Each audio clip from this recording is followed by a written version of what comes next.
আসসালামু আলাইকুম। সংবাদে আপনাদের সবাইকে স্বাগত জানাচ্ছি। আমি ফিরোজ তোহা। শুরুতেই আরবে কেবলস সংবাদ শিরোনাম। পুরোদমে ইসরায়েল ইরান হিজবুল্লাহ যুদ্ধ চলছে, জানিয়ে দিব আমাদের হাতে থাকা সর্বশেষ গুরুত্বপূর্ণ আপডেট আন্তর্জাতিক সংবাদ। শুরুতেই জানিয়ে দিব ইসরায়েলের পর্যটন ও হোটেল ব্যবসায় ধস, হাজারো মানুষ কর্মহীন। গাজা যুদ্ধ শুরু হওয়ার পর থেকে ইসরায়েল অধিকৃত ভূখণ্ডে 90টিরও বেশি হোটেল বন্ধ হয়ে গেছে। এর ফলে হাজার হাজার কর্মী চাকরি হারিয়েছেন বলে জানিয়েছে দেশটির সংবাদ মাধ্যম চ্যানেল 12। এরপর জানিয়ে দিব ইসরায়েলের উপর নিষেধাজ্ঞার আহ্বান ইইউ পররাষ্ট্র প্রধানের। গাজা ও লেবাননে ইসরায়েলি আগ্রাসন থামাতে দেশটিকে কাঠগড়ায় দাঁড় করিয়েছেন ইউরোপীয় ইউনিয়নের পররাষ্ট্র নীতির প্রধান জোসেপ বোরেল। যুদ্ধ অপরাধের দায়ে ইসরায়েলিদের উপর নিষেধাজ্ঞার আহ্বান জানিয়েছেন তিনি। এদিকে লেবাননের যুদ্ধবিরতির সিদ্ধান্তে সমর্থন ইরানের। ইসরায়েলের সঙ্গে যুদ্ধবিরতির চুক্তি বাস্তবায়নে লেবাননের যে কোনো সিদ্ধান্তকে সমর্থন দেবে ইরান। গতকাল শুক্রবার বৈরুত সফরে এই মন্তব্য করেন ইরানের সর্বোচ্চ নেতা আয়াতুল্লাহ আলী খামেনির উপদেষ্টা আলী লারিজানি। তার এই মন্তব্যের মধ্য দিয়ে তেহরানের পক্ষ থেকে এই সংঘাত থামানোর ইঙ্গিত দেওয়া হলো। এরপর জানিয়ে দিব সোলাইমানি হত্যার বিচার নিশ্চিত করার অঙ্গীকার তেহরানের। কোনো গোপন পরিকল্পনা নয়, আইনি ও বিচারের মাধ্যমে প্রায় লেফটেন্যান্ট জেনারেল কাসেম সোলাইমানিকে হত্যার বিচার নিশ্চিতের চেষ্টা করবে ইরান, এমনটাই জানিয়েছেন জাতিসংঘে নিযুক্ত দেশটির কূটনৈতিক মিশন। এবং সর্বশেষ জানিয়ে দিব মাস্কের সঙ্গে ইরানি রাষ্ট্রদূতের বৈঠকের খবর ভিত্তিহীন, বলল ইরান। নিউ ইয়র্কের ইলন মাস্ক এবং জাতিসংঘে ইরানের রাষ্ট্রদূত আমির সাইদ ইরাভানির মধ্যে বৈঠক হয়েছে বলে যে খবর মার্কিন মিডিয়া প্রচার করেছেন তা সম্পূর্ণ অস্বীকার করেছে ইরান। শনিবার বার্তা সংস্থা ইরনাকে দেয়া এক বিবৃতিতে ইরানের পররাষ্ট্র মন্ত্রণালয়ের মুখপাত্র ইসমাইল বাগাই এই তথ্য জানান। বিবৃতিতে বাগাই বলেন, মার্কিন মিডিয়া যা প্রচার করেছে তার সবই ভুয়া খবর। তিনি বলেন, ইলন মাস্ক এবং ইরাভানির মধ্যে বৈঠকের কোনো ভিত্তি নেই। একই সঙ্গে ইসমাইল বাগাই অবাক হয়ে বলেন, এমন ভিত্তিহীন খবর কেন মার্কিন মিডিয়া এতটা প্রচার চালিয়েছে এবং এটাকে অতিরঞ্জিতভাবে উপস্থাপন করেছেন কেন। এর আগে বৃহস্পতিবার দ্য নিউ ইয়র্ক টাইমস তাদের এক প্রতিবেদনে জানায় যে তেহরান ইস্যু নিয়ে যুক্তরাষ্ট্রের নবনির্বাচিত প্রেসিডেন্ট ডোনাল্ড ট্রাম্পের ঘনিষ্ঠ সহযোগী ইলন মাস্ক ইরানের রাষ্ট্রদূতের সঙ্গে সাক্ষাৎ করেছেন। জাতিসংঘে নিযুক্ত ইরানি রাষ্ট্রদূত আমির সাইদ ইরাভানি ও মাস্কের এই বৈঠক ছিলেন ইতিবাচক। প্রিয় দর্শক, এতক্ষণ শুনছিলেন সংবাদ শিরোনাম, এরপর বিস্তারিত। তবে তার আগে বন্ধু জানিয়ে দিন আপনি কোন স্থান থেকে আমাদের সংবাদটি দেখছেন এবং শুনছেন। জানিয়ে দিন এই সংবাদ সম্পর্কে আপনার মূল্যবান মতামত। আর বন্ধু, গাজা যুদ্ধে আপনি যদি নিরীহ ফিলিস্তিনিদের ভালোবেসে থাকেন তাহলে কমেন্টে ইয়েস লিখে বিশ্ববাসীকে জানিয়ে দিন। আর বন্ধু, আপনি যদি আমাদের চ্যানেলে নতুন হয়ে থাকেন তাহলে ভিডিওটি দেখতে দেখতে চ্যানেলটি সাবস্ক্রাইব করে রাখুন, যাতে করে আমাদের পরবর্তী সংবাদগুলো সবার আগে আপনার কাছে পৌঁছে যায়। এবারে বিস্তারিত। ইসরায়েলের পর্যটন ও হোটেল ব্যবসায় ধস, হাজারো মানুষ কর্মহীন। গাজা যুদ্ধ শুরু হওয়ার পর থেকে ইসরায়েল অধিকৃত ভূখণ্ডে 90টিরও বেশি হোটেল বন্ধ হয়ে গেছে। এর ফলে হাজার হাজার কর্মী চাকরি হারিয়েছেন বলে জানিয়েছে দেশটির সংবাদ মাধ্যম চ্যানেল 12। শনিবার 16 ডিসেম্বর ইসরায়েলি সংবাদ মাধ্যমগুলো জানিয়েছে দীর্ঘস্থায়ী সংঘাতের কারণে পর্যটন ও হোটেল ব্যবসায় মারাত্মক অর্থনৈতিক মন্দা দেখা দিয়েছে।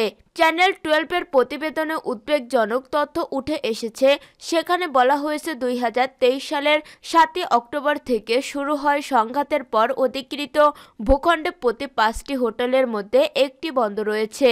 গাজা যুদ্ধের প্রভাবে ইসরায়েলি হোটেল বন্ধের হার 20% ছাড়িয়েছে। এর পাশাপাশি বিদেশি এয়ারলাইন্সগুলো ফ্লাইট বাতিল হওয়ার কারণে দেশটির অর্থনীতির বিভিন্ন খাত আরও ক্ষতিগ্রস্ত হয়েছে। চ্যানেল 12 জানিয়েছে এতে পর্যটন খাতের উপর নির্ভরশীল হাজার হাজার পরিবার এখন নতুন কর্মসংস্থানের সন্ধানে রয়েছে। টেলিভিশন নেটওয়ার্কটির একজন প্রতিবেদক জানিয়েছে পর্যটন খাতে 85%-রও বেশি ঘাটতি দেখা গেছে। হিব্রু ভাষার সংবাদপত্র ইহুদিত আহরনাথ জানিয়েছে, ইসরায়েলের প্রধানমন্ত্রী বেঞ্জামিন নেতানিয়াহু লেবাননে হামলা চালিয়ে উত্তর অঞ্চলে অর্থনৈতিক কর্মকাণ্ড পুনরুদ্ধার করতে চেয়েছিলেন, কিন্তু সেখানে ছোট ব্যবসার ৮০% বন্ধ হওয়ার ঝুঁকিতে রয়েছে। এ বিষয়ে চ্যানেল 12 জানিয়েছে, যুদ্ধ শুরু হওয়ার পর ইসরায়েলের উত্তর অঞ্চলে বেকারত্বের হার অন্যান্য অঞ্চলের তুলনায় 20% বেড়েছে। এদিকে জেরুজালেম পোস্টের তথ্য অনুযায়ী গাজা উপত্যকায় সামরিক আগ্রাসনের পর থেকে ইসরায়েলের পর্যটন খাতে প্রায় 19.5 বিলিয়ন শেকেল, 5.25 বিলিয়ন মার্কিন ডলার ক্ষতিগ্রস্ত হয়েছে। ইসরায়েলি প্রশাসনের দাবি, গাজা ও লেবাননের উপর যুদ্ধ পরিচালনার খরচ এখন পর্যন্ত 80 থেকে 70 মিলিয়ন মার্কিন ডলার ছাড়িয়েছে। তবে ইসরায়েলি অর্থনীতিবিদ জ্যাকব শৈনিন জানিয়েছে, যুদ্ধের মোট ব্যয় 120 বিলিয়ন মার্কিন ডলারে পৌঁছাতে পারে, যা প্রশাসনের মোট দেশজ উৎপাদনের জিডিপি 20% সমান। ইসরায়েলের উপর নিষেধাজ্ঞার আহ্বান ইইউ পররাষ্ট্র প্রধানের। গাজা ও লেবাননে ইসরায়েলি আগ্রাসন থামাতে দেশটিকে কাঠগড়ায় দাঁড় করিয়েছেন ইউরোপীয় ইউনিয়নের পররাষ্ট্র নীতির প্রধান জোসেফ বোরেল। যুদ্ধ অপরাধের দায়ে ইসরায়েলিদের উপর নিষেধাজ্ঞার আহ্বান জানিয়েছেন তিনি।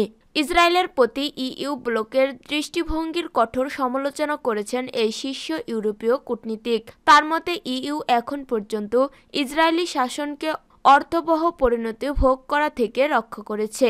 গাজা এবং লেবাননে আন্তর্জাতিক আইন লঙ্ঘন করেছে ইসরায়েল। এ কারণে ইসরায়েলের উপর আমদানি নিষেধাজ্ঞা ও দেশটি সরকারের সাথে রাজনৈতিক সংলাপ স্থগিত করা উচিত, এমন প্রস্তাব দিয়েছেন তিনি। তার মতে, ব্লকের দৃষ্টিভঙ্গি পরিবর্তন করতে হবে। ইউরোপীয় ইউনিয়নের পররাষ্ট্র নীতির প্রধানের সঙ্গে বলেছেন, স্বাস্থ্যসেবা কর্মীদের উপর হামলা আন্তর্জাতিক মানবিক আইনের গুরুতর লঙ্ঘন। সংঘাতপূর্ণ অঞ্চলে চিকিৎসা কর্মীদের সুরক্ষা আলোচনাযোগ্য। সেই সঙ্গে বোরেল ইইউ বালবেকের কাছে ইসরায়েলি হামলায় 12 প্যারামেডিকের হত্যার তীব্র নিন্দা করেছেন তিনি। তার এমন প্রতিবাদের উপর ইইউ এবং এর পররাষ্ট্র বিষয়ক কাউন্সিল আগামী সপ্তাহে বোরেলের প্রস্তাব নিয়ে আলোচনা করবে।